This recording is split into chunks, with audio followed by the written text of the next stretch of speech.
আমি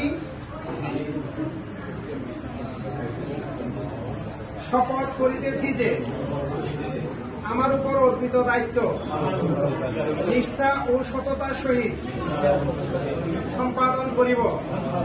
কোন রকম রাগ, অনুরাগ বা বিরাগের বশবর্তী না হইয়া সম্পূর্ণ নিরপেক্ষভাবে সকল সদস্য তথা সমাজের সকলের প্রতি সমান আচরণ প্রদর্শন করিব। অ্যাপেক্সের সংবিধানের সকল ধারা ও উপধারাকে পুঙ্খানুপুঙ্খানুভাবে অনুসরণ করে অ্যাপেক্সের আদর্শকে বাস্তবায়নের মাধ্যমে উন্নত সমাজ প্রতিষ্ঠার জন্য নিবেদিত থাকিব।